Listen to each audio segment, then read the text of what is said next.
Hijo de puta. Que se mueve, no me puedo mover. Sería tu día libre, pero hoy siesta. Nosotros la vimos y hablamos con él. Es un plan tramado por usted. ¿Qué plan? ¿Y qué niño? ¿Con qué? Para asegurar que yo me divorcie de Rosa. ¿Qué?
Hola Michael, ¿me escuchas? Buenas tardes, profesora. ¿Cómo me le va Michael? Sí. ¿Me Ya escucha vi. bien? Sí, yo la estoy escuchando bien. Ok, perfecto, para ir haciendo aquí las pruebas. Mucho gusto, Michael, un placer. Mucho gusto, profesora Graciela, ¿cómo está? Muy bien, ¿y usted? Bien, muchas gracias, ahí vamos. Qué dicha, qué dicha. Bueno, ya ahí tenemos alguna gente conectada. Le comento que vamos a transmitirlo por Facebook Live también. Entonces ya ahí tenemos el enlace, esperemos que todo funcione, ¿verdad? Entonces, la dinámica, bueno, usted igual, como habíamos conversado, ¿verdad? Que arranque ahí con la exposición y después al final la sesión de preguntas, ¿verdad? Creo que usted me había hecho como 1 hora más o menos, ¿verdad? Sí, sí, un poquito menos de 1 hora. Yo no creo que de pronto me demore por ahí 45 minutos, algo así estaría bien. ¿Ok? Y después ahí arrancamos con la sesión de preguntas, que tal vez sea como una media hora, pienso yo, ¿verdad? Una cosa así, para Perfecto, no sí. ocupar mucho el tiempo de las personas también, ¿verdad? La presentación usted la tiene, ¿verdad? Ahí ya yo lo puse como co-host, entonces Ok, ve a ver si ya puede entonces, compartir como para probar. para ir probando. Acá está.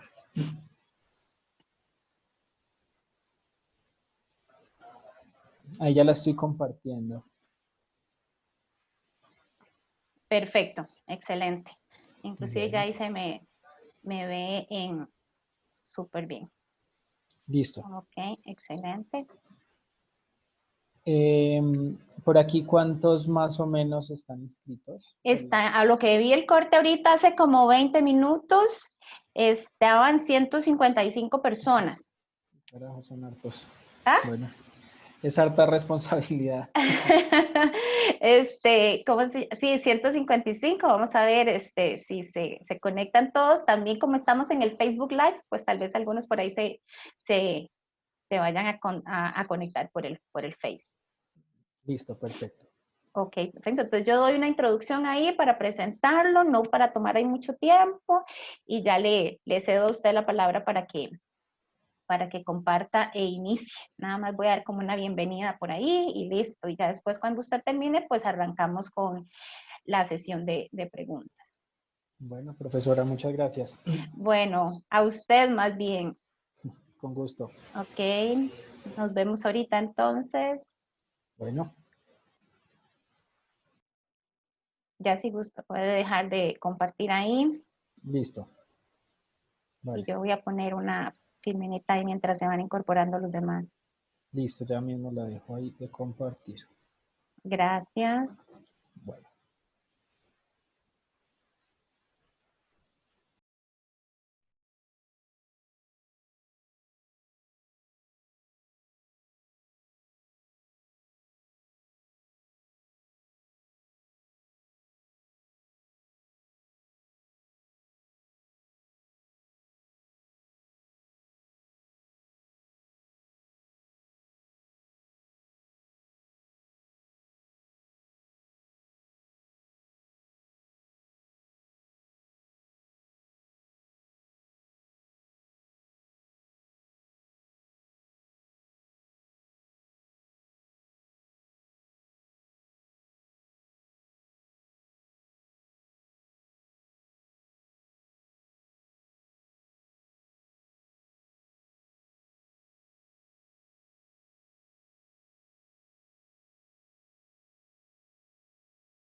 ¿Aló?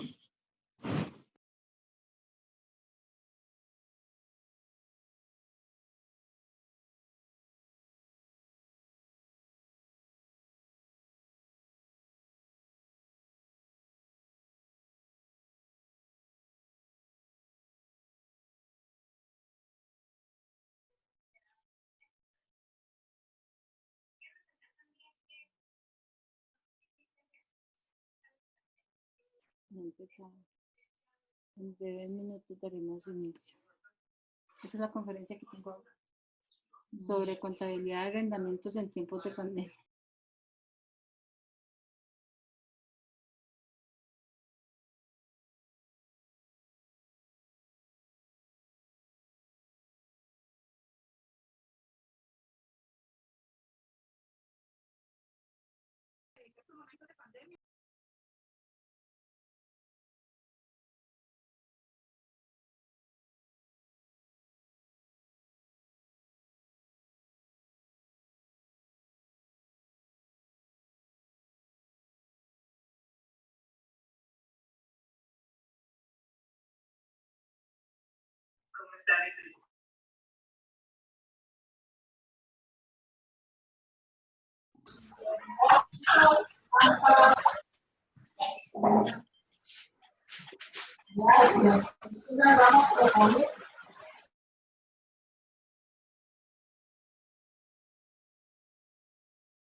Buenas tardes.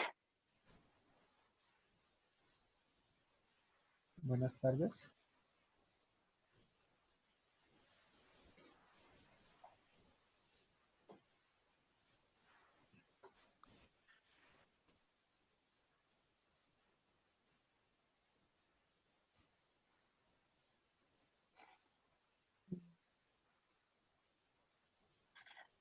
Okay. Buenas tardes a todos los participantes. Bueno, primero que todo, darles una cordial bienvenida tanto a los que se conectan a través del Zoom, así como los que nos están acompañando a través del Facebook Live de la Escuela de Administración de Negocios. Para la Comisión de Vínculo de la Escuela de Administración de Negocios de la Universidad de Costa Rica, es un verdadero placer poder contar con su participación el día de hoy en este webinar sobre la NIF 16, denominado Contabilidad de Arrendamientos en medio de pandemia, ¿verdad? Todo lo que hay que conocer sobre su registro y reconocimiento. Como todos sabemos, pues estamos viviendo una situación en la cual nos ha cambiado pues la vida a todos y pues la contabilidad no se escapa de eso, ¿no? Por lo que también han habido ciertos cambios, ciertos pronunciamientos y que pues hoy en el tema básicamente de arrendamientos pues lo incluiremos. Asimismo, pues de antemano, sobre todo agradecer al expositor, el señor Michael Díaz Jiménez, por todo el apoyo brindado, ¿verdad? En esta participación.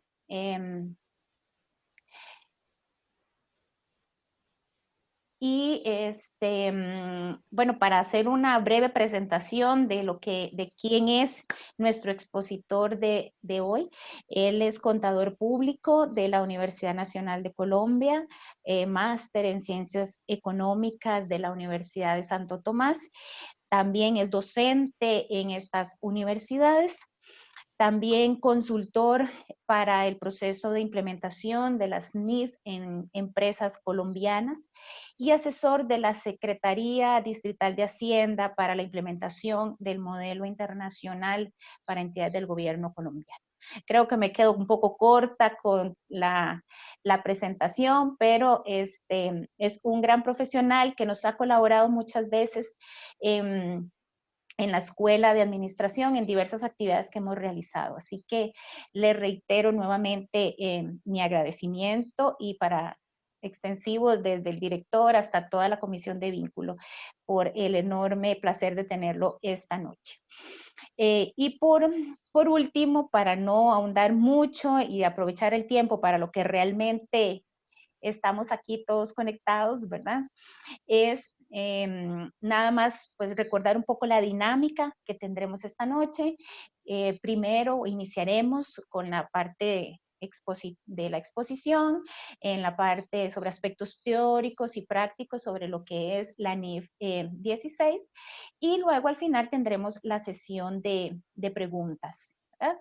En esta sesión o las preguntas las pueden hacer a través del chat de acá por Zoom o bien también los que nos siguen en la transmisión por Facebook, igual lo pueden hacer ahí directamente en la transmisión y pues haremos las respuestas al final de la exposición. Sin más preámbulos, ¿verdad? Le cedo la palabra al nuestro expositor, el señor Michael, y les reitero a todos el agradecimiento y aprovechar pues esta valiosa oportunidad. Michael. Bueno, muchas gracias, profesora Graciela. Para mí, de verdad es un placer poder acompañarlos en este espacio. Nuevamente, saludarlos. En algún momento estuve por allí en la Universidad de Costa Rica, ya creo que cerca de 2 años, hace 2 años, compartiendo pues experiencias en todo el tema de normas internacionales de contabilidad e información financiera. Entonces para mí siempre será grato estar pues en estos espacios con ustedes. Saludar especialmente, por ahí veo conectado al profesor Carlos Castro, que tuvimos ahí un acercamiento bien interesante desde el punto de vista académico y profesional. Extenderles el saludo cordial. Y pues a ustedes por la invitación, de verdad, muchas gracias. Voy pues a presentarles, como bien lo decía la profesora Graciela, una parte conceptual inicialmente sobre lo que se plantea en la reciente IFRS 16. De alguna forma nos cambió un poco el panorama respecto al reconocimiento de los arrendamientos, especialmente desde el punto de vista de los arrendatarios, ¿no? Desde el punto de vista de los arrendatarios. Y que de alguna forma también se incrementó su relevancia con la actual pandemia que estamos lamentablemente viviendo pues, en estos momentos. Al respecto, pues el IASB ha emitido algunos documentos sobre algunos documentos de entendimiento y algunas guías sobre la aplicación de este estándar de arrendamientos en épocas de pandemia, particularmente como llamamos esta charla, ¿no? Entonces, bueno, en la primera parte vamos a presentar aspectos conceptuales de la norma, recordar un poco para algunos cómo se ha venido reconociendo el tema de los arrendamientos desde el punto de vista del arrendatario, el surgimiento de este nuevo activo por derecho de uso, que tal vez tampoco estábamos acostumbrados a controlar o hacerle tal vez el seguimiento que corresponde. Y luego ya hacemos un par de ejercicios, un par de casos prácticos, planteando algunos escenarios en donde la pandemia afectar el tema de los arrendamientos bajo este nuevo enfoque de la IFRS 16. les voy aquí a compartir mi pantalla. Por favor, profe, Graciela, me confirma si se está proyectando. Perfecto. Bueno, entonces, como ya les venía contando, esta IFRS 16 entra en aplicación a partir del 1 de enero del 2019.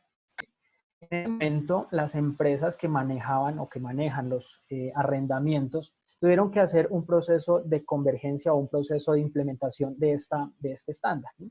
De alguna forma tuvo que hacerse en algunas ocasiones una aplicación retroactiva por la aparición de esta nueva norma, ajustando pues el proceso contable y ajustando en adelante los procedimientos de cara pues al cumplimiento de los requisitos o de los planteamientos que se presentan desde este nuevo estándar, ¿no? En una primera parte del documento, en una primera parte del estándar, nos habla sobre la identificación de un arrendamiento, ¿sí? Y es que de alguna forma logremos identificar, logremos delimitar que se trata de un arrendamiento o de un contrato de arrendamiento, distinguirlo de otro tipo de contratos. Para eso nos pide que evaluemos muy bien la IFRS 15, ¿sí? La IFRS 15, recordemos que nos habla sobre ingresos de actividades ordinarias provenientes de contratos con clientes, ¿sí? Allí se describen una cantidad o se plantean una serie de ejemplos donde se podría presentar un contrato con clientes, ¿sí? Y de alguna forma nos pide distinguirlo para que el tratamiento sobre el contrato de arrendamiento pues tenga alcance como tal bajo este reciente estándar, ¿sí? Luego, pues bueno, nos puntualiza qué entenderíamos nosotros entonces como un contrato de arrendamiento. Allí nos dice que un contrato es o contiene un arrendamiento si transmite el derecho a controlar el uso de un activo identificado por un periodo de tiempo a cambio de una contraprestación, ¿cierto? Tal vez una definición un poco amplia, pero allí están inmersos todos los elementos de un contrato de arrendamiento. Allí nos lo vuelve a recordar, ¿no? Los componentes de un contrato de arrendamiento. Está el arrendador, una de las partes, está el arrendatario, evidentemente quien toma el activo subyacente en arrendamiento, hay un plazo de arrendamiento, el periodo durante el cual se va a utilizar ese activo subyacente a cambio pues de una contraprestación que lo denominamos pues el canon, ¿cierto? Estos son los elementos que evidentemente están inmersos en un contrato de arrendamiento. Y obviamente pues también estará el activo subyacente, ese activo que el arrendador entrega y pues el arrendatario recibirá para su uso o usufructo. Una vez identificados estos elementos, ahí ya el estándar nos lleva a revisar o analizar cómo es el reconocimiento y cómo es la medición y todo el tratamiento contable desde el punto de vista del arrendatario, es decir, quien está tomando como tal el activo subyacente, quien lo está utilizando, quien lo está usufructuando. Y dice que en el reconocimiento, en el momento del reconocimiento, este arrendatario tendrá que reconocer un activo por derecho de uso. Allí aparece un nuevo elemento, un nuevo activo que tal vez nosotros no estábamos acostumbrados a reconocer contablemente, un activo por derecho de uso. Y como contraparte, pues reconocerá la obligación, reconocerá el pasivo por arrendamiento. No es que contablemente el arrendatario vaya a incluir en sus estados financieros como tal el activo subyacente, ¿cierto? No es que si va a tomar en arrendamiento, por ejemplo, una edificación o un terreno o unas oficinas o una bodega, no es que vaya a reconocer contablemente este activo, va a reconocer el derecho a utilizar ese activo subyacente. Y ahí ahí cambia un poco la concepción. ¿Cómo yo puedo cuantificar, cómo yo puedo entrar a valorar el derecho a utilizar un activo subyacente? Entonces allí nos plantea algunos criterios para esa valoración, para esa cuantificación. Nos dice que la medición inicial de ese activo por derecho de uso será al costo, ¿cierto? Y uno a veces ve esta palabrita del costo como tan inofensiva y uno dice, bueno, fácil, lo vamos a reconocer al costo. Pero ¿cómo yo cómo logro cuantificar o cómo llego a ese costo? Hay una serie de variables, hay una serie de elementos que debemos considerar para poder cuantificar este activo por derecho de uso. Entonces, aquí lo nuevo, lo novedoso tal vez que plantea este estándar es identificar, es incluir en un estado, en el estado de situación financiera, una nueva categoría de activo que va a ser un activo por derecho de uso. Ahora, ¿qué valor tendrá ese activo por derecho de uso? ¿Cómo lo voy a valorar? ¿Cómo lo voy a cuantificar? ¿Qué criterios debo tener en cuenta para su valoración? Al ser un activo es depreciable, al ser un activo también es deteriorable, ¿sí? Puede sufrir de deterioro este tipo de activos. Entonces vamos a ver qué variables se deben tener en cuenta para su cuantificación. Entonces, el primer elemento y tal vez el principal es el importe de la medición inicial del pasivo por arrendamiento, ¿cierto? Yo tengo que estimar, tengo que traer a valor presente todos estos flujos futuros que el arrendatario tendría que cancelar en el término del plazo de arrendamiento, ¿cierto? Considerando evidentemente una tasa de interés para actualizar y traer pues a valores actuales este pasivo por arrendamiento. Entonces, el primer elemento del activo por derecho de uso es el valor inicial o la medición inicial del pasivo por arrendamiento. El segundo elemento que se plantea son los pagos por arrendamiento realizados de manera anticipada, ¿cierto? Todos estos pagos que puede hacer el arrendatario a su arrendador de manera anticipada, pues se van a capitalizar, se van a reconocer también como mayor valor de mi activo por derecho de uso. Menos los incentivos. En la celebración de los contratos de arrendamiento se pueden presentar, el arrendador puede presentar a su arrendatario algún tipo de incentivo. Le puede decir, bueno, si usted de pronto toma en arrendamiento, no sé, una bodega o una oficina, yo le puedo devolver a usted la comisión inmobiliaria, ¿cierto? De pronto hay un intermediario, hay un comisionista inmobiliario, él le cobra como tal una cuota, el arrendador puede decir, yo le devuelvo lo que usted le pagó a ese comisionista, le doy ese incentivo. Si está inmerso como tal en la celebración del contrato de arrendamiento, yo lo voy a reconocer como un menor valor del activo por derecho de uso.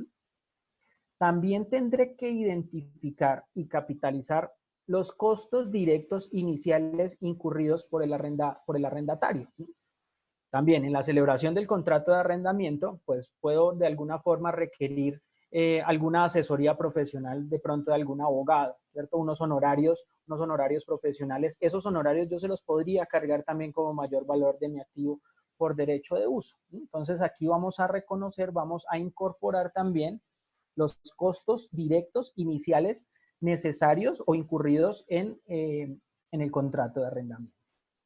Y también aquí un elemento muy importante, los costos por desmantelamiento. También tendrá que estimarse, también se tendrá que cuantificar cuánto me costaría en el término del contrato de arrendamiento, en el plazo del arrendamiento, desmantelar, desarmar, desbaratar, eliminar el activo subyacente, ¿cierto? Y tal vez entregarle a mi arrendador o al arrendador, entregarle el activo en las mismas condiciones o en las condiciones originales que él me lo cedió, ¿sí?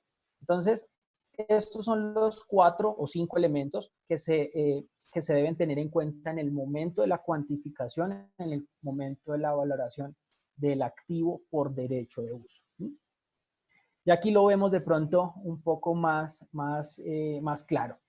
Entonces, la medición inicial o el valor inicial del pasivo por arrendamiento, la estimación inicial de los pagos pendientes por arrendamiento, los pagos iniciales realizados al arrendador, los pagos anticipados que el arrendatario realiza al arrendador, los incentivos recibidos por el arrendamiento, los costos por desmantelamiento o rehabilitación, una estimación, la cuantificación o el cálculo del valor presente de esos costos por desmantelamiento que yo tendría que incurrir en el término de la vigencia del contrato y unos costos directos incurridos, obviamente relacionados con la formalización del contrato. ¿Listo? Esta operación pues me da el costo del activo por derecho de uso.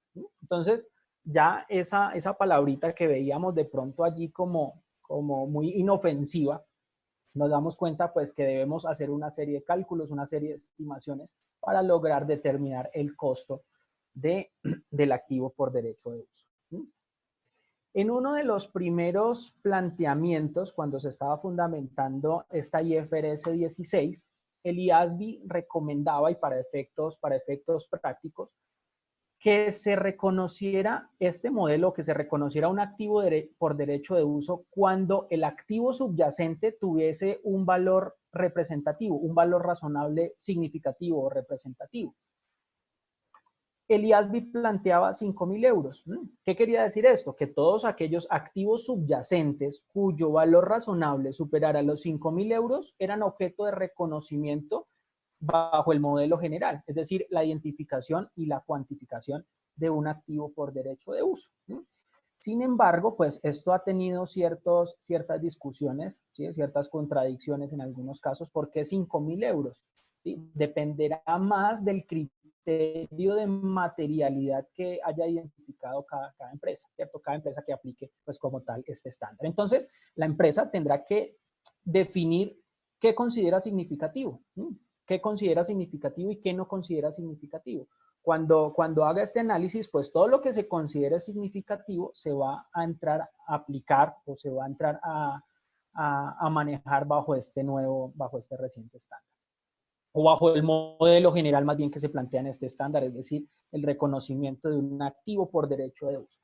Y por otro lado, esto sí se debe cumplir, ¿no? Tenemos entonces, el contrato de arrendamiento debe superar por lo menos un año, ¿sí?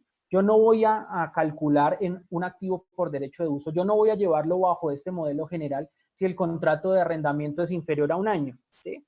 Entonces, debe cumplir que el activo subyacente, el valor razonable del activo subyacente sea significativo y que el plazo de arrendamiento supere un año, ¿sí? Para poder reconocer o para entrar a reconocer este activo por derecho de uso.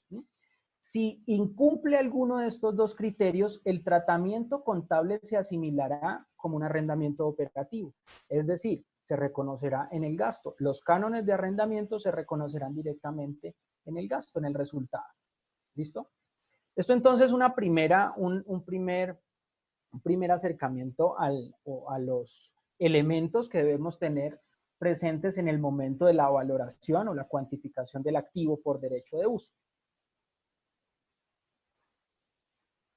Vamos a evaluar entonces algunos elementos que ya les acabo de mencionar.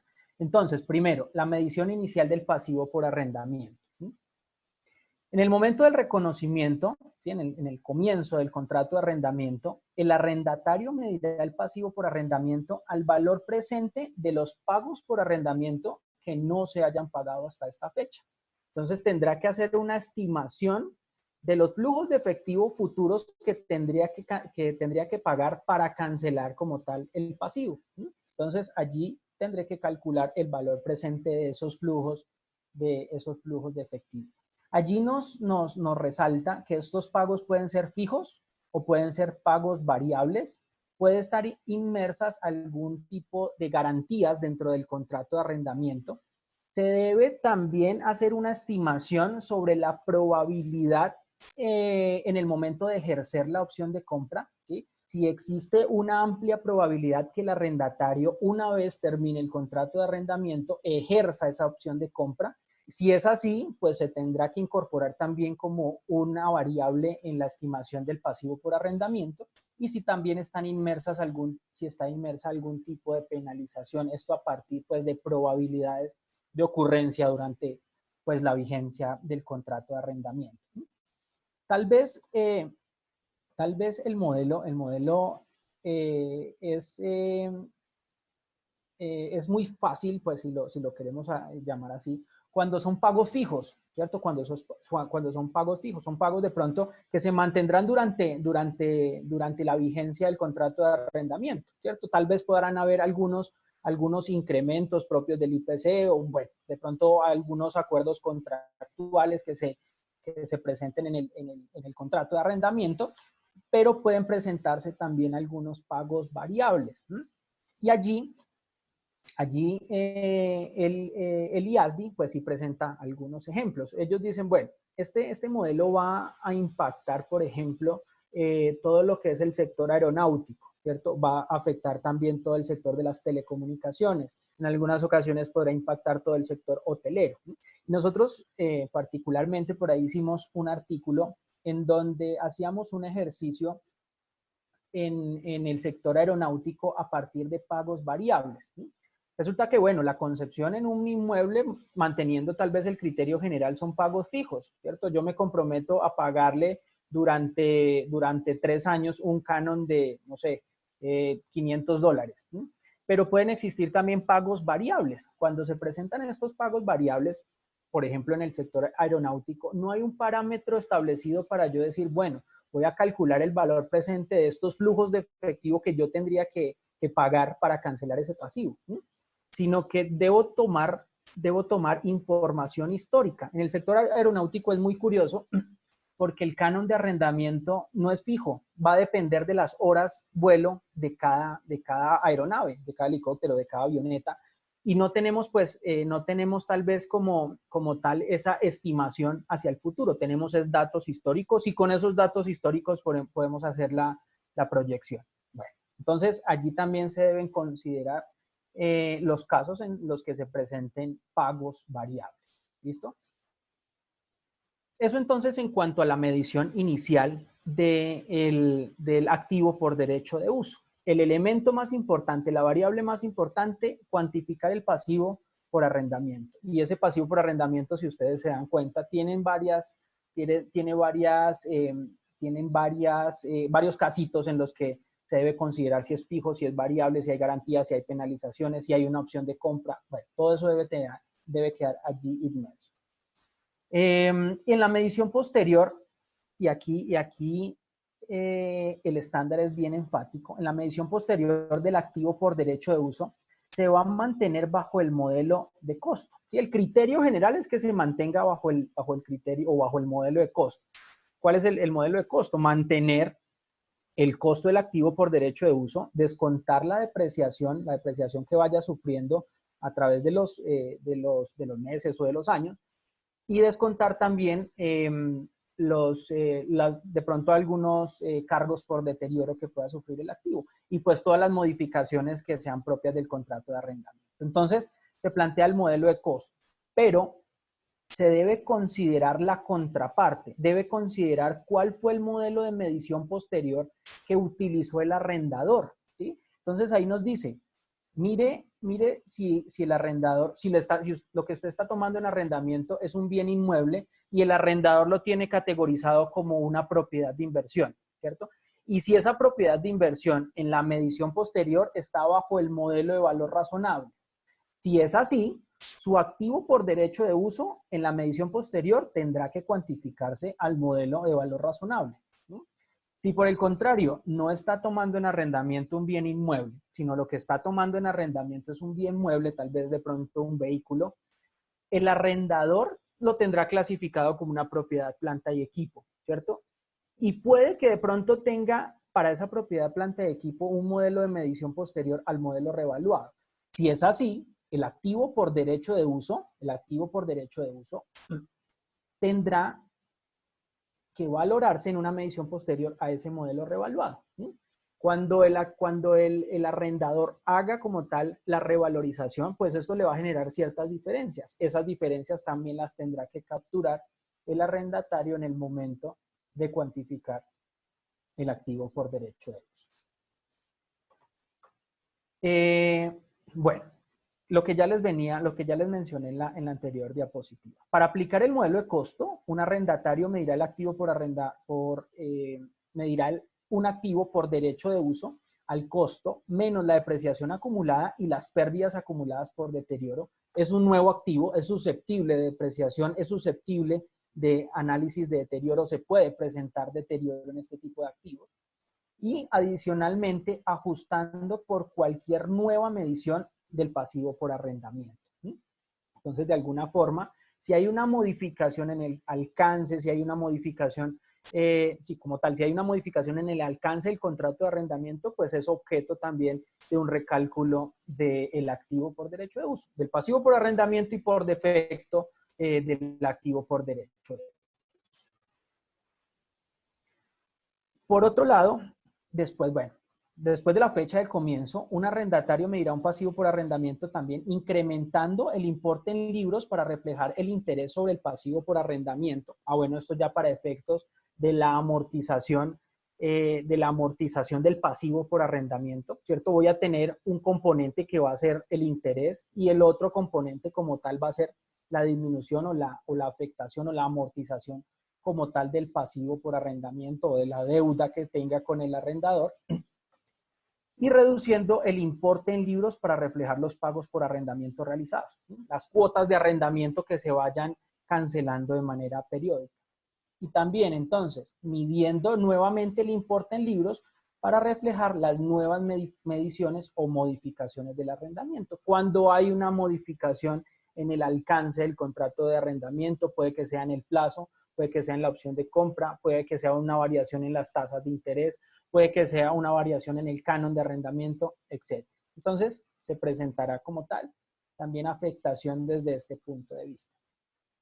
Y ya para efectos de presentación en el estado de situación financiera, como un arrendatario tendrá que presentar un activo por derecho de uso. ¿En qué lugar lo va a ubicar? ¿En qué lugar del balance lo tendrá que ubicar? Entonces, allí nos dice que un arrendatario presentará en el estado de situación financiera o en las notas los activos por derecho de uso por separado de otros activos. Entonces, de alguna forma, incorporar una nueva categoría que se llame activos por derecho de uso.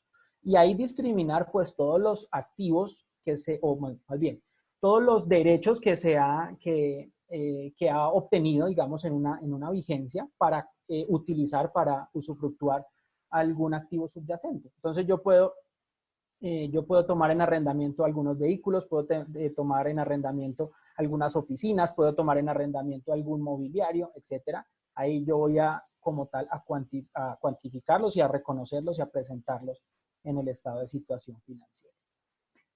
Nos dice, o en la misma categoría del activo subyacente. Entonces, si lo que yo estoy tomando en arrendamiento es una oficina, pues yo lo voy a llevar en la misma categoría de una propiedad inmobiliaria, ¿cierto? Va a ser propiedad inmobiliaria y tal vez habrá una cuenta o va a haber un elemento que sea activo por derecho de uso dentro de la misma categoría del activo subyacente. O revelar en los estados financieros. Listo, yo puedo tener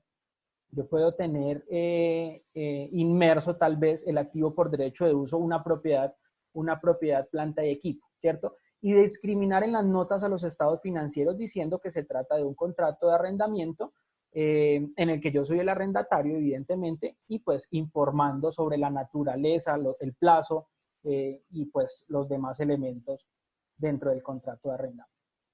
Y por parte de los pasivos por arrendamiento, se tendrán que presentar por separado de otros pasivos o hacer como tal la revelación en los estados financieros. Entonces, discriminarlo, separarlo de otros, de los demás pasivos o llevarlo como tal en las notas a los estados financieros.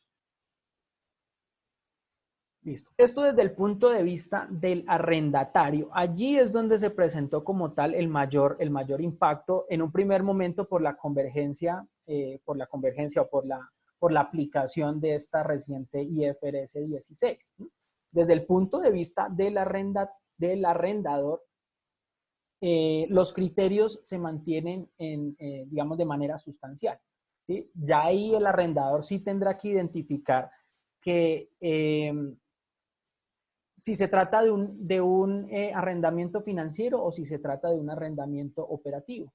Las transacciones, el reconocimiento, la medición, la revelación, la presentación se mantienen de acuerdo pues al anterior IAS 17, que era donde se manejaba lo relacionado con el tema de arrendamientos. Como tal, el impacto fuerte está desde el punto de vista del arrendatario y fue lo que les acabo de presentar.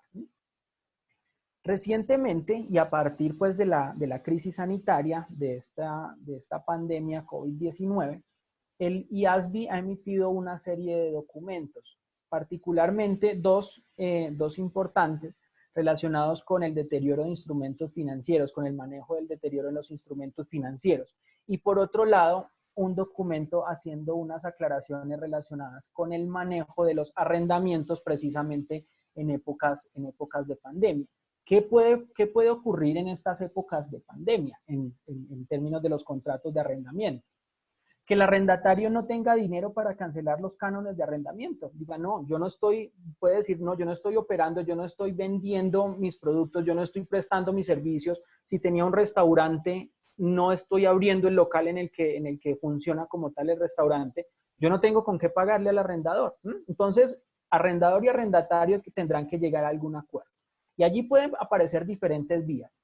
El arrendador puede decirle, por ejemplo, bueno, yo le voy a cobrar la mitad, o le voy a cobrar un 20%, ¿sí? O simplemente no le voy a cobrar durante los meses de pandemia, ¿sí? O le voy a cobrar un 20% mientras mantenga cerrado, y de pronto cuando ya empiece una apertura periódica o una nueva normalidad, como lo están llamando aquí en nuestro país, entonces yo le voy incrementando de manera paulatina, de manera proporcional, ¿sí? O puede decir el arrendador, no, vamos a suspender el contrato de arrendamiento, ¿sí? Vamos a cancelarlo en este momento, usted no me va a pagar, y ya cuando se normalicen las cosas, vemos si todavía está disponible el local y empezamos un nuevo contrato de arrendamiento.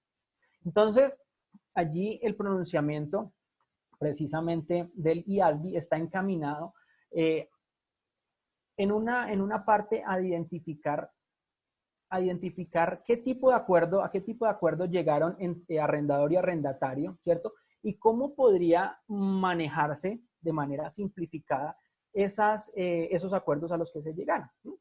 Por acá encontré pues un documento muy reciente de KPMG donde se hace pues el análisis como tal de este pronunciamiento y nos da 4 punticos allí que debemos tener muy presentes. Primero, examinar los contratos de arrendamiento vigentes para determinar las cláusulas de ajuste de canon que podrían aplicarse bajo las condiciones actuales. Revisar esa letra pequeñita, revisar como tal el contrato de arrendamiento a ver si se tiene alguna cláusula que me permita alguna maniobra sobre la modificación en los cánones de arrendamiento.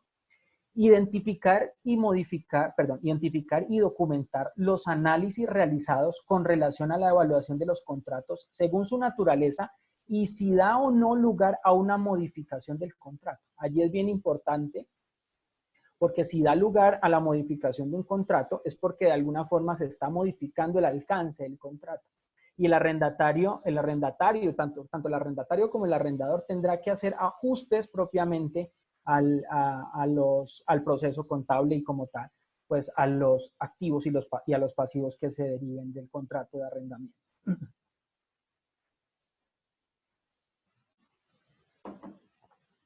Nos dicen, implementar procesos en los cuales se transmita de manera adecuada y oportuna al área financiera y contable los acuerdos de negociación generados. Y ahí es muy importante, ¿no? ¿A qué acuerdo ustedes llegaron? Listo, ¿me va a pagar la mitad? Bueno, el arrendador puede decir, ¿me va a pagar solamente la mitad o me va a pagar un 20%? O definitivamente yo le voy a condonar el canon de arrendamiento durante la época de pandemia. O le puedo incluso decir que ese es parte del ejercicio que ya les voy a presentar. Le puedo decir, bueno, yo le venía a usted cobrando un canon de tantos dólares, pero a partir de, en el momento que se haga ya la apertura total de la economía, yo le voy a diferir eso que usted me dejó de pagar durante los meses de cierre, ¿cierto? Se los voy a diferir en las cuotas, pues que entremos nosotros dos a negociar, en 10, en 20 cuotas, ¿sí? Entonces, se pueden presentar muchísimas alternativas. Allí es tener claro que esas decisiones, pues obviamente tendrá que manifestarse como tal al área financiera para que haga los respectivos recálculos, los ajustes sobre las valoraciones que se hicieron, tanto desde el punto de vista del arrendador como del arrendatario. Determinar cuándo dé lugar las nuevas tasas de descuento contemplando los impactos en las variables macroeconómicas generadas por la crisis. Evidentemente, eso, pues la actual crisis sanitaria pues va a tener una afectación directa sobre las variables macroeconómicas. Una de esas variables macroeconómicas pues pueden ser las tasas de interés que nosotros estemos utilizando en la cuantificación particularmente del pasivo por arrendamiento y de los activos por derecho de uso. Entonces, pues los invito a que le den un vistazo a este documento, es del 10 de abril del 2020, donde precisamente habla sobre el manejo de los instrumentos, de los contratos de arrendamiento en épocas de pandemia. Bueno, y lo del tema de las revelaciones se los dejo también para que lo revisen puntualmente. Aquí vamos enseguida a presentar un ejercicio, un caso práctico, allí que hemos diseñado ahí con algunos ajustes sobre los casos que se plantean desde la parte B del estándar. Ahí hicimos algunas modificaciones y consideramos pues la actual crisis sanitaria, ¿no? Les voy acá como tal a compartir, les voy aquí a compartir la pantalla ahora del archivo en Excel.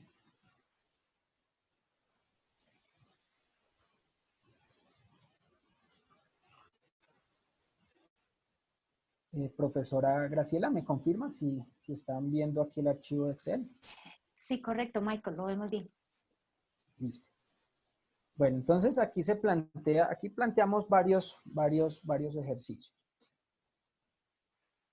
Acá, este es un ejemplo que está en la parte B del estándar. Es el planteamiento, la formalización como tal de un ejercicio que se plantea en la parte B de la IFRS 16.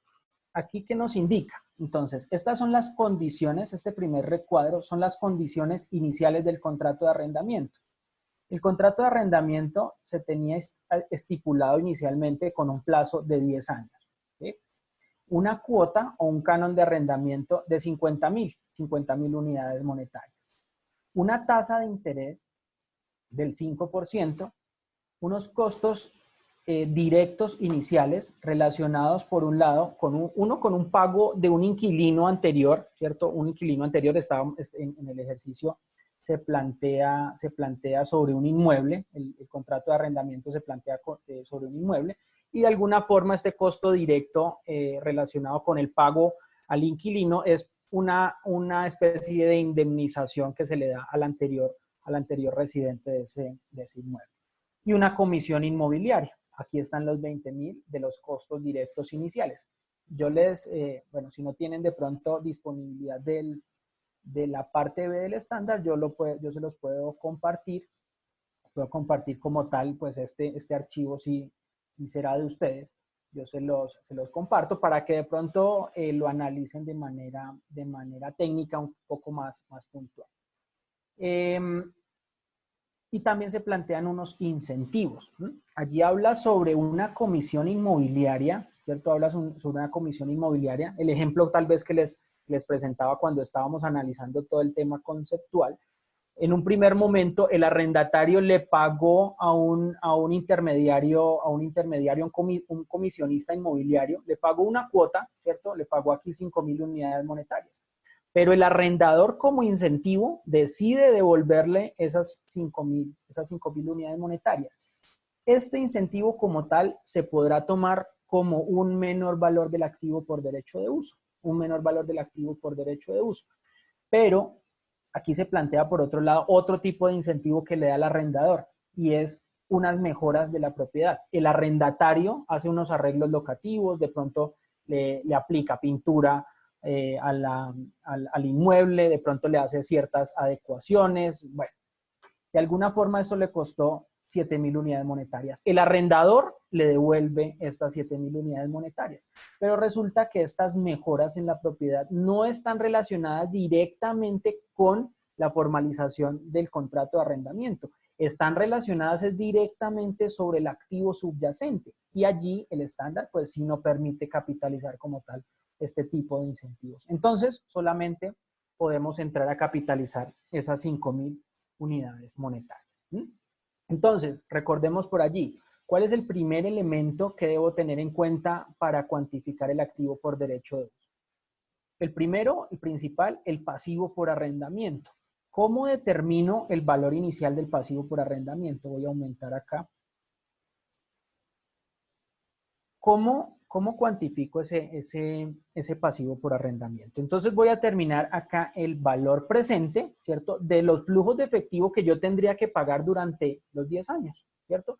Aquí se habla de una cuota anual, ¿sí? Una cuota anual de 50.000 unidades monetarias, ¿cierto? Entonces, la tasa de interés, un 5%.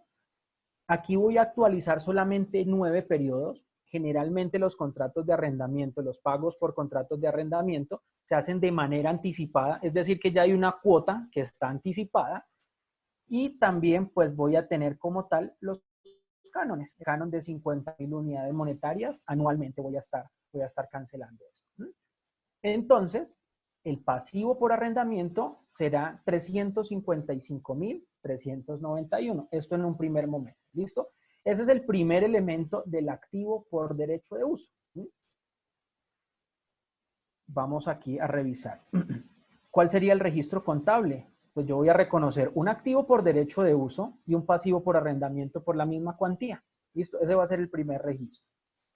Vamos a ver qué otras variables o qué otros elementos yo puedo entrar a capitalizar.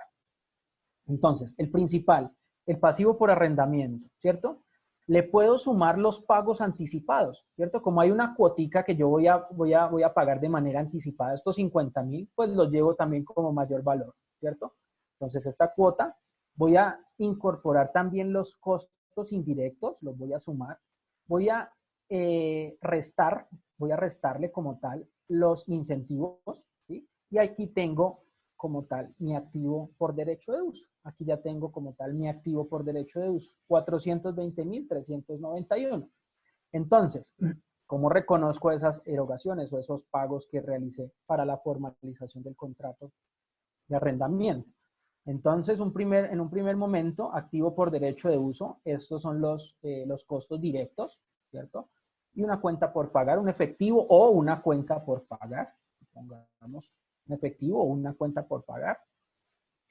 El incentivo, ¿cierto? El incentivo, menor valor de mi activo por derecho de uso, yo voy a recibir un efectivo o me van a devolver una parte y voy a reconocer o el efectivo, ¿sí? Me ingresará un efectivo o voy a reconocer una cuenta por cobrar.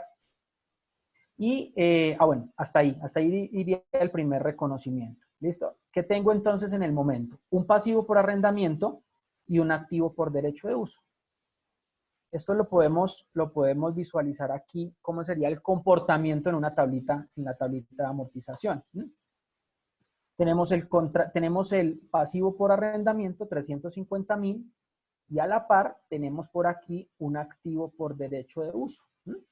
Es un activo y ese activo se va a extinguir una vez pasen los 10 años. Es decir, que yo lo puedo depreciar de manera lineal durante los 10 años.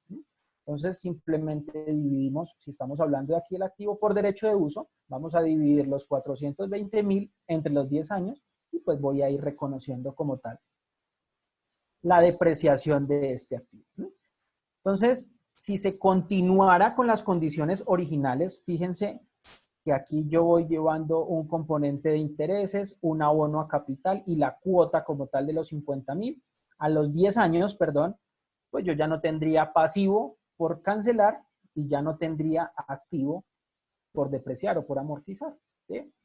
Eso entonces en unas primeras condiciones. El ejercicio en la parte B habla sobre una modificación en el contrato de arrendamiento, ¿sí? Y ahí nos puede llevar también a lo que está ocurriendo actualmente con la crisis sanitaria. Entonces hay una modificación en el alcance del arrendamiento. Las condiciones originales decía que era con un plazo a 10 años. Resulta que el arrendatario necesita el inmueble durante más de los 10 años. Negocia con su arrendador y le dice que va a ser por 15 años, ¿cierto? Adicionalmente, le dice, bueno, yo le puedo hacer esa modificación, le puedo hacer una ampliación como tal, tanto de la utilización del inmueble como del plazo, ¿cierto? Pero yo le voy a cobrar un canon un poco más costoso. Ya no van a ser 50.000, sino que van a ser 55.000. ¿Listo? Y esto va a ocurrir luego de que se termine el año 10, ¿cierto? Una vez terminemos el contrato de arrendamiento original, ¿sí? A partir de allí yo le voy a empezar a cobrar 55.000 unidades monetarias. Y desde este momento le voy a cobrar una tasa de interés, le voy a incrementar la tasa de interés pasando del 5 al 6%. ¿Listo? Entonces ahí se hacen las modificaciones, se hace una modificación al alcance de arrendamiento. ¿Qué estamos haciendo entonces acá? Nuevamente tenemos que calcular, tenemos que reestimar el valor del activo por derecho de uso y el valor del pasivo por arrendamiento. ¿Cómo lo cuantificamos? ¿Cómo lo valoramos? Entonces, tenemos que calcular primero, aquí vamos a calcular el valor presente, el cambio en la tasa de interés solamente hasta el año 10. La tasa de interés empezó a funcionar acá desde el año 6 y va hasta el año 10.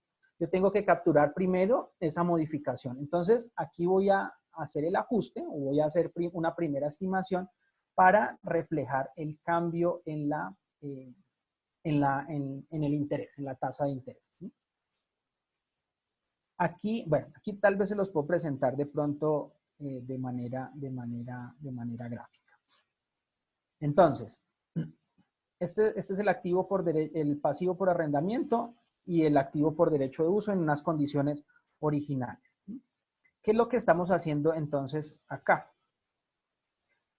Tenemos que estimar nuevamente el pasivo por arrendamiento, traer a valor presente todos esos flujos de efectivo bajo unas nuevas condiciones. Pues se tendrá que hacer por partecitas. Entonces, desde el año 10 hay una modificación, ¿cierto? Habrá una modificación tanto en la tasa como en el canon, ¿cierto? A partir del año 10, empezando el año 11 y hasta el año 15. Aquí los datos son homogéneos, es decir, yo aquí puedo hacer una sola formulita trayéndome todo esto aquí a valor presente. Acá lo tengo en el año 10, hasta el momento va a estar en el año 10, pero yo lo necesito en el año 6, pues yo lo llevo aquí, yo lo traigo acá con un valor presente. Creo que sí es este valor, sí. Traigo acá esto con un valor presente. Ya no va a ser pues la anualidad, sino que voy a traerlo con una sola cuota, ¿cierto? Una vez lo tengo acá, pues yo ya puedo también entrar a cuantificar cuánto sería lo correspondiente entre el año 10 y el año 6, ya con los datos homogéneos, 50.000 con tasa de interés de 6%, 50.000, 6%, 50.000, 6%. No podía incorporar esos de acá porque aquí el valor cambia, el canon de arrendamiento cambia, de 50.000 a 55, entonces por eso pues se presenta en dos partes. Nuevamente, yo les suministro, yo les envío o le envío a la profesora Graciela, le envío este documento para que se los comparta y ustedes lo analicen de pronto de manera más detallada. ¿Sí? Bueno, aquí de pronto lo que no quiero es extenderme mucho para precisamente hablar o plantear un ejercicio, un ejemplo bajo condiciones de COVID, ¿sí? Bajo estas condiciones de crisis sanitaria. Antes de pasar a ese otro caso, ¿qué es lo que ocurrió acá?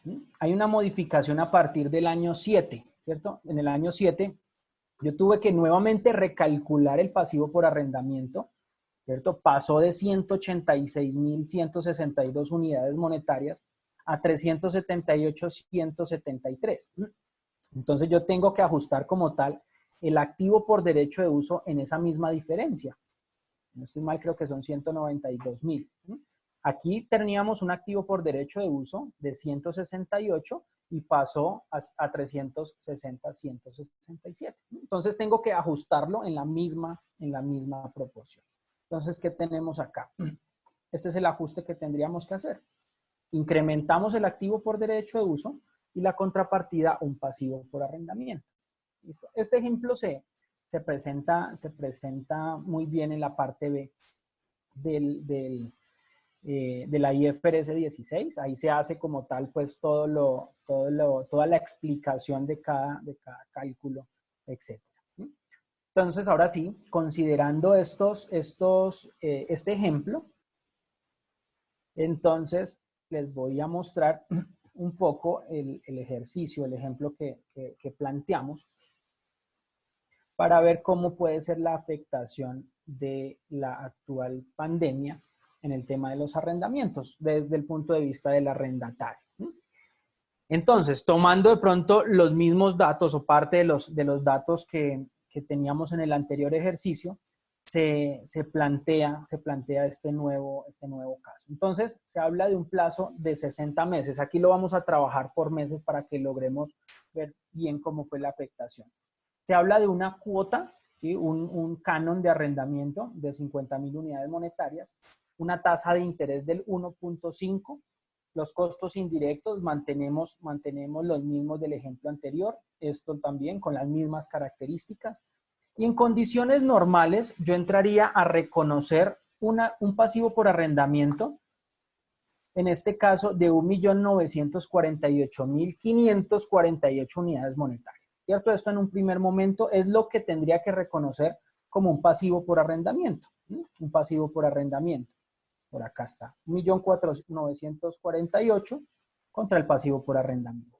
Lo mismo pues que hicimos en el anterior ejercicio, los pagos anticipados, el incentivo, los costos directos, etcétera, pues también entrarán a capitalizar y tenemos un activo por derecho de uso de 2.013.548. Entonces, por un lado un pasivo por arrendamiento, por otro lado un activo por derecho de uso. Si estuviésemos en condiciones normales, y es a 5 años, empezando el 1 de enero del 2018, terminando los 60 meses, pues ya se extingue como tal la obligación. Extinguimos la obligación, se ha venido amortizando paulatinamente ese pasivo por arrendamiento y de la misma forma se ha venido depreciando el activo por derecho de uso. Entonces, finalizando los 60 meses, ya no tenemos pasivo por amortizar y ya no tenemos activo por depreciar, ¿no? O sea, ya se depreció durante la vigencia del contrato. Pero entonces, ¿qué ocurrió con la pandemia? Aquí me voy a la siguiente hoja. Es el mismo ejercicio, solo que con pandemia. Entonces, 2018, bien. 2019, estábamos todo bien. Habían algunos casos por ahí aislados de COVID, más que todo en Asia, ¿sí? Empezaron a llegar por ahí en enero, febrero, algunos a Estados Unidos, Canadá, etc. Y ya en marzo, pues ya se había declarado como tal la pandemia. En Colombia nos encerraron, hubo un aislamiento obligatorio desde marzo del 2020, ¿cierto? Y tuvimos este aislamiento obligatorio casi unos 7 meses. Ahorita en estos momentos se hizo una apertura no total, ¿sí? Una apertura, ¿cómo la llamaron? No recuerdo el nombre técnico. No hay todavía una apertura total, pero entonces ya vamos abriendo de manera paulatina. Entonces, ¿qué puede presentarse? Aquí yo planteo un escenario en el que el arrendador y el arrendatario llegaron al acuerdo que durante estas épocas de confinamiento, durante estos 7 meses, el arrendador no le iba a cobrar nada. Le venía cobrando una cuota de 50.000 unidades monetarias y no le va a cobrar nada durante estos 7 meses. Pero una vez se reabra ya una apertura total de los locales comerciales, de la economía en general, pues va a distribuir esto que le dejó de pagar acá, se lo va a amortizar o se lo va a distribuir en 20 cuotas, ¿cierto? Lo va a distribuir en 20 cuotas. Aquí técnicamente, ¿cuánto dejó de percibir? Son 7 periodos a 50.000 unidades monetarias, dejó de percibir 350.000 unidades monetarias, ¿cierto? Si dividimos esas 350.000 unidades monetarias entre 20, pues va a tener que pagarse 17.500 unidades monetarias, ¿cierto? Después de que haya ya una apertura total. ¿Cómo puede ser entonces el tratamiento de estos 17.500? Bueno, a partir de octubre, creo, sí, sería septiembre, a partir de octubre, entonces usted me va a pagar el canon normal, los 50.000 más 17.500 durante los próximos 20 meses. Es decir, que durante los siguientes 20 periodos, usted me va a pagar 67.500. Una vez pase ya esos 20 periodos, usted me va a seguir cancelando los 50.000 que habíamos acordado originalmente. ¿Listo? Entonces, es un planteamiento de muchos que pueden existir. Yo le puedo decir de pronto que el arrendador y el arrendatario llegaron a un acuerdo que le iba a cancelar el 20% del canon de arrendamiento, ¿cierto? Entonces va a cancelar 10.000 unidades monetarias durante los 7 meses. ¿Sí? O el arrendador y el arrendatario llegaron a un acuerdo en que van a cancelar el contrato de arrendamiento, lo van a suspender en ese momento, no va a haber ningún acuerdo contractual. Y tal vez si está disponible, después que termine la época de confinamiento, pues se va a volver a activar como tal el contrato de arrendamiento. ¿Listo? Esta es una de muchas posibilidades que se podrían plantear. Es un ejercicio de pronto más académico que lo que pueda ocurrir de pronto en la vida real, ¿no? Pero podemos tomarlo o tenerlo en cuenta como referente. Entonces, se distribuye durante las siguientes 20 vigencias, durante los siguientes 20 meses. Y entonces allí uno podría decir, bueno, hay una modificación efectiva del contrato, ¿cierto? Hay una modificación efectiva del contrato. Existe un cambio en el canon de arrendamiento. Puede existir incluso una variación en la tasa de interés, ¿cierto? Nuevamente, por lo que habíamos hablado en algunos momentos, puede existir una variación, pues por la afectación en las variables macroeconómicas, se puede ver reflejada allí. Entonces, debe hacerse como tal un recálculo de este pasivo por arrendamiento y del activo por derecho de uso. ¿En qué cuantía? Fíjense, terminado febrero, antes de comenzar marzo, teníamos un pasivo por arrendamiento de 1.343.947. Con el nuevo recálculo, con el recálculo que se hizo, pasó a ser de 1.562.068. En la misma proporción tendrá que ajustarse el activo por derecho de uso. Pasó de 1.141.000 a 1.359.000. Los cálculos los presento acá. ¿Sí? Nuevamente, tal vez ser muy reiterativo. No me quiero de pronto como quedar mucho en esta parte como técnica. Ustedes tendrán pues la oportunidad de revisar cálculo por cálculo. Lo que quiero aquí de alguna manera es poder mostrarles cómo puede ser la afectación en temas de arrendamientos, particularmente desde el punto de vista del arrendatario, ¿cierto? Particularmente desde el punto de vista del arrendatario, pues por la actual pandemia, ¿no? Aquí están como tal todos los cálculos. Aquí está la afectación en el canon o en la cuota de arrendamiento sobre los 60 meses. Bueno, ya sobre los meses restantes, ya no van a ser 60, sino van a ser, aquí no recuerdo cuántos fueron los meses que pasaron, aquí hay 26, será entonces sobre los restantes 34 meses. Entonces ahí vamos a entrar a revisar esto, hacer los cambios que correspondan, los cambios, la actualización del valor presente por los cambios en las cuotas, por los cambios probables que se pueda presentar en las tasas de interés. Miren, aquí hay una afectación en la tasa de interés. Entonces, bueno, te los dejaré a ustedes para que lo revisen puntualmente. Bueno, entonces, ya una vez modificado con las nuevas condiciones, pues ya tendremos que una vez finalicen ya los 60 meses, considerando la época de confinamiento también, pues ya no vamos a tener pasivo por amortizar, ya no vamos a tener activo pues que depreciar, ¿no?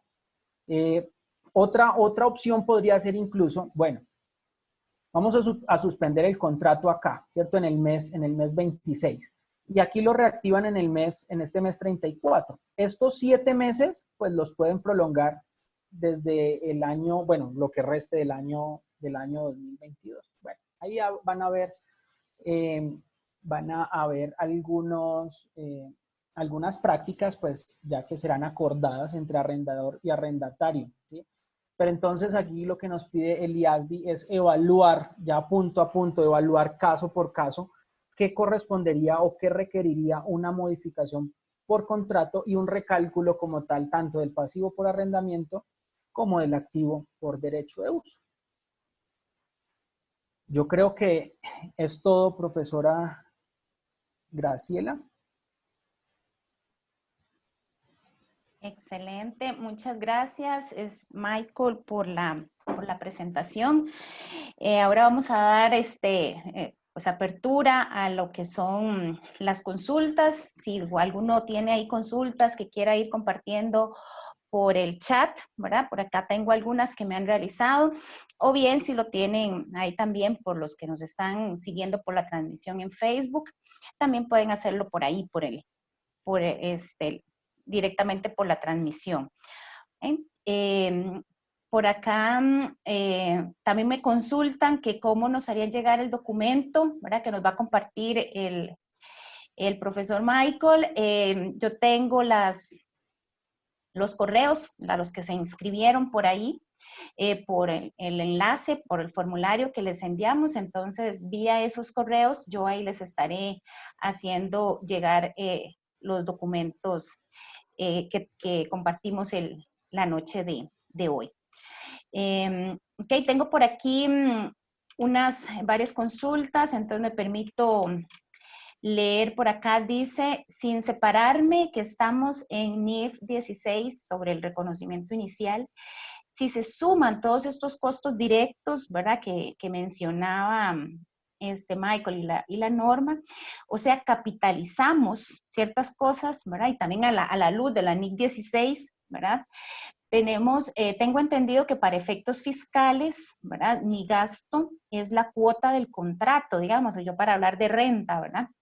Pero resulta que de ser así, ¿verdad? El activo depreciable va a cargar o va a tener costos reales, ¿verdad? Necesarios para poner el activo en marcha. Entonces ahí la depreciación de esos valores, ¿verdad? Si es afecto a renta, ¿verdad? A la base imponible, cómo controlar esos costos reales depreciables, ¿verdad? Porque puede haber alguna diferencia ahí, si sería vía NIC 12. Sí, efectivamente, para allí iba, ¿no? Tendrá que controlarse como tal estas diferencias temporarias que se puedan presentar entre lo contable y respecto también a la regulación fiscal, ¿cierto? Ya pues tendrá que evaluarse la que se tenga particularmente en Costa Rica, pero evidentemente sí se presentaría una diferencia temporaria. Ahí analizaríamos si es objeto de reconocimiento de un pasivo, de una diferencia temporaria imponible o deducible que da lugar pues a mayor o menor valor por pagar por contrato, por el activo en este caso de derecho de uso. Ok, gracias. Otra consulta por acá nos dice el efecto de la estimación de desmantelamiento. Entiendo que es la NIC 37. ¿Ah?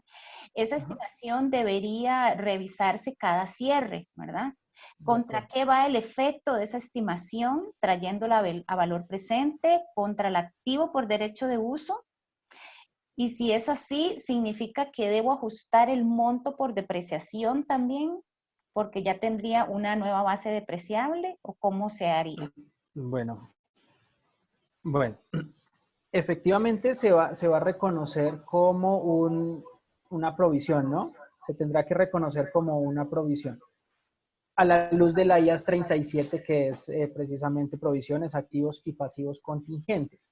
Y la contrapartida tendrá que reconocerse afectando el activo por derecho de uso. Y efectivamente, pues será objeto también de modificación como tal en el pasivo, tanto en el pasivo como en el activo por derecho de uso.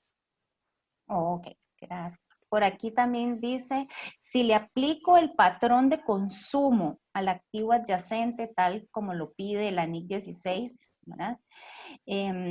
Donde se indican los plazos de depreciación, ¿verdad? Y siendo que ninguno de las dos depreciaciones, digo, es NIC 16 y anexo de renta. Aquí estamos comparando, tal vez para poner un poco en contexto a Michael, la pregunta va en función de lo que establezca tal vez la NIC 16 en temas de depreciación y lo que tenemos aquí en nuestra legislación, que es en el anexo del impuesto sobre la renta.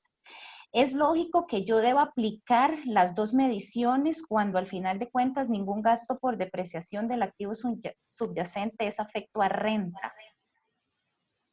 Bueno, a ver si trato de pronto un poco de desenredar un poquito la pregunta. Allí se está configurando un nuevo activo, ¿sí? Se está configurando un nuevo activo. Es el derecho a utilizar el otro activo subyacente. El tratamiento como tal, si es una propiedad de inversión, hablemos de un bien inmueble, desde el punto de vista del arrendador, el tratamiento contable lo tendrá que mantener, ¿sí? El tratamiento contable lo tendrá que mantener haciéndole la amortización, haciéndole el análisis de deterioro, que tal vez esto también me faltó mencionarlo un poco en la charla. Efectivamente, en estas épocas de pandemia hay algo muy interesante, y es que se debe hacer como tal cálculos del deterioro, tanto del activo por derecho de uso como desde el punto de vista del arrendador para sus propiedades de inversión o para sus propiedades planta y equipo, por efecto del lucro cesante que se está dejando de percibir, ¿cierto? Está dejando de percibir. Entonces, efectivamente, allí hay un deterioro. Bueno, pero continuando con la consulta, allí se está configurando un nuevo activo por derecho de uso, que tal vez el tratamiento, la depreciación, tendrá que hacerse de manera independiente a la que se hace bajo el activo subyacente, ¿sí? El activo subyacente, sea una propiedad planta de equipo, se va a venir depreciando. Si estamos hablando de una propiedad de inversión, se va a venir depreciando. Pero por otro lado, tengo que ir depreciando también el activo por derecho de uso. Tal vez sí me quedaría de pronto un poco corto para el tema del tratamiento fiscal, ¿sí? De pronto sí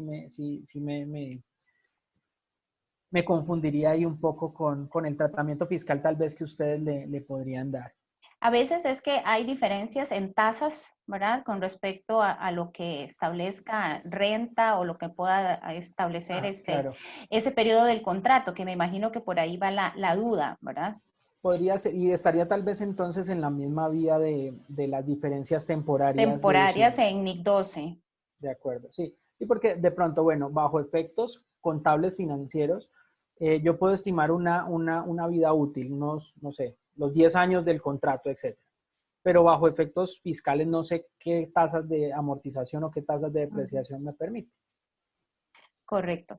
Normalmente también en los contratos piden a veces un 20% de depósito en garantía, ¿verdad? O inclusive a veces hasta cuando se habla de locales, hasta a veces un mismo mes o un mismo monto, ¿verdad? Es lo que se pide como depósito en garantía. Si este depósito debería incluirse en ese reconocimiento inicial, mostrarlo aparte en el balance o en otros activos, revelarse en notas, ¿cuál sería el tratamiento correcto de ese depósito en garantía que se recibe al inicio? Sí, precisamente se reconocerá al inicio del contrato. Si es un pago anticipado, es como si fuese un pago anticipado, ¿no? Y esos pagos anticipados tendrán que afectar o afectan efectivamente el activo por derecho de uso.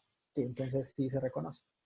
Y también en esta misma había una pregunta por ahí, hablaba inclusive en la presentación que había o que se establecía por ahí alguna diferencia en lo que era la afectación propiamente en el estado de situación financiera o bien en notas revelatorias.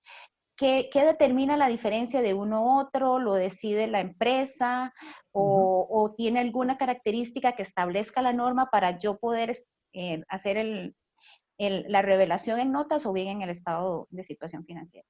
Sí, tendrá que definirlo cada compañía, cada empresa de manera particular. Sí tendrá pues que definirse una política contable, ¿no? O agregarse a la política contable de arrendamientos en dónde va a presentar como tal el activo por derecho de uso. Si lo va a presentar en una categoría aparte o en la misma categoría del activo subyacente, y si adicionalmente pues va a hacer algunas revelaciones al respecto. Me preguntan también por aquí, ¿qué pasa cuando teniendo en cuenta la situación del COVID, ¿verdad? Se hace una reducción del 50% del canon? ¿Cómo cambia la amortización? Se dice la enmienda de la NIF 16 ¿qué dice, perdón, la enmienda de la NIF 16 en estos casos? La enmienda permite hacer este tipo de tratamientos que acabamos tal vez de mostrar. tal vez planteando una exención temporal por la actual crisis sanitaria. Y nos pide o les pide tal vez a las partes que evalúen cuándo requiere o cuándo no requiere una modificación del contrato, ¿sí? Cuándo se requiere o no se requiere una modificación del contrato.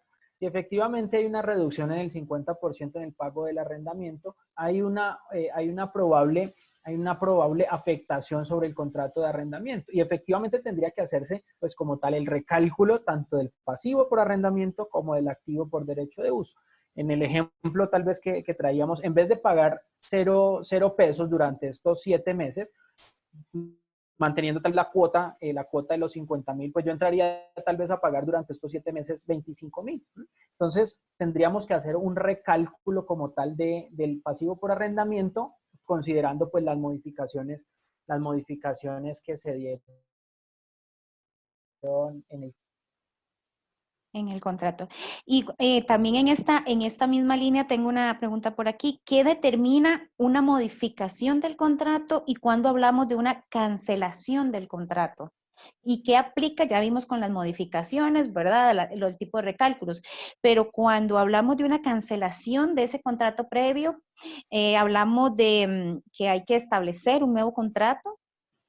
Exacto, sí. Entonces, cuando hay una modificación es que se mantendrá el contrato, ¿cierto? Pues bajo ciertas condiciones o nuevas condiciones. Cuando se habla de una cancelación simplemente ya es extinguir como tal el contrato de arrendamiento y tal vez se le dará vida a otro contrato de arrendamiento cuando pues se haya superado la crisis sanitaria.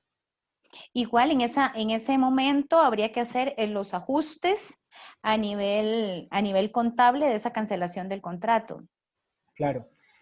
Ahí tendría que analizarse también puntualmente si se trataría de un deterioro total del activo por derecho de uso, ¿cierto? Uh-huh.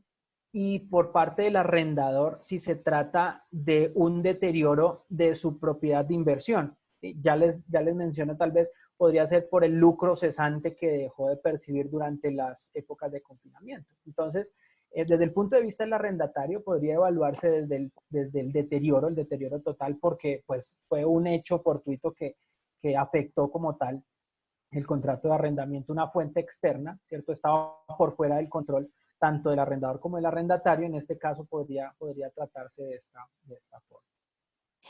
Ok.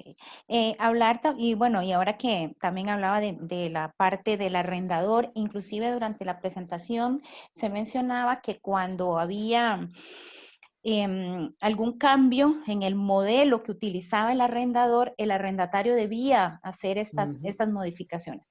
¿Cómo darse cuenta, me preguntan por aquí, de lo que está sucediendo en el otro escenario, ¿verdad? ¿Cómo corroborar, cómo soportar, ¿verdad? Evidenciar eso a nivel de los estados financieros del arrendatario? Evidentemente tendrá que haber una coordinación entre las partes, ¿no? El arrendatario indagar cómo tiene reconocido la propiedad de inversión, si es un bien inmueble, o cómo tiene reconocido la propiedad planta de equipo, si es un bien mueble, ¿sí? Y cómo es su política contable de medición posterior. Si el arrendador le dice, el modelo de medición posterior es el costo, pues mantenga para el activo por derecho de uso el modelo de costo.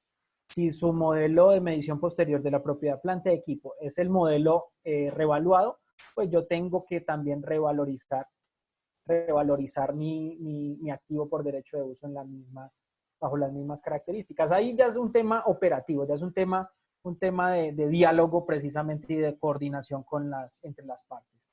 Ok. Y creo que no sé si hay por ahí más preguntas. Tengo por aquí con respecto al ejercicio que dice que no se consideraban las mejoras como un incentivo. ¿Verdad? ¿Por qué es que no se consideran un incentivo? Ok.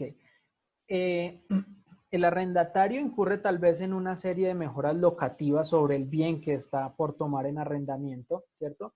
Esas mejoras locativas están sobre el activo subyacente, más no sobre el activo por derecho de uso, ¿sí? No está afectando como tal el derecho a utilizarlo, sino que está afectando directamente es el activo subyacente. En ese caso, por esto es que los incentivos no no se reconocería, perdón, esas devoluciones de las mejoras locativas no se considerarían como un incentivo. Es aquellos que estén relacionados directamente con la formalización, del contrato, sí. Ok, perfecto. ¿Alguien más si tuviera alguna pregunta? No tengo más por acá.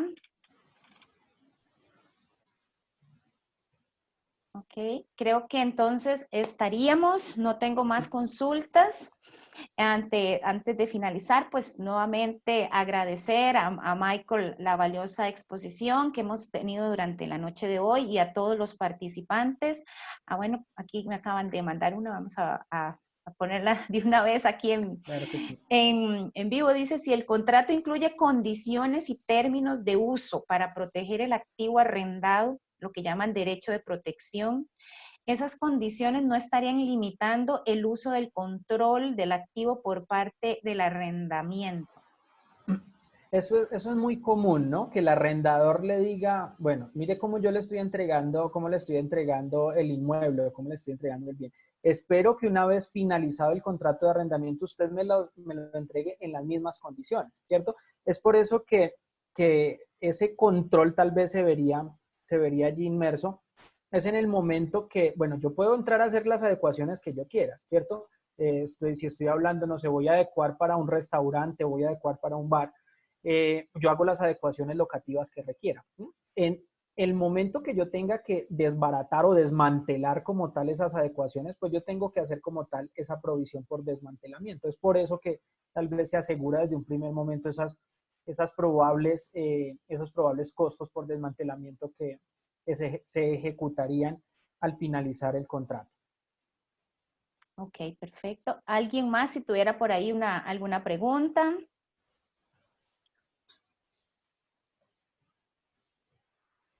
Ok, bueno, aquí nos está mandando en los chats los agradecimientos, hacerlos extensivos a Michael por la excelente actividad y a todos, pues muchísimas gracias por la participación. Esperamos contar con la presencia de ustedes en las próximas actividades. Creo que tendremos nuevamente a Michael en una próxima actividad. Entonces, así que agradecerles a todos la participación. Y bueno, a poner en práctica y seguir capacitándonos, ¿verdad? Como siempre es tan importante en nuestra profesión. Así que buenas noches y gracias a todos por su participación y por compartir con nosotros este hermoso momento. Muchas gracias de verdad a ustedes, muchas gracias por la invitación y pues hasta una próxima oportunidad. Los datos pues ahí quedarán con la profesora Graciela. Y pues cualquier tema en el que les pueda colaborar, con muchísimo gusto, pues ahí estaré con toda la disposición. De verdad, muchas gracias. Gracias a usted, Michael, y a todos. Y ya como les mencioné, vía los correos electrónicos que nos hicieron llegar en el formulario de inscripción, les estaré haciendo llegar todos los documentos que compartimos la noche de hoy. Muchísimas gracias y un placer haber compartido con ustedes esta noche. Muchas gracias. Hasta luego. Hasta luego.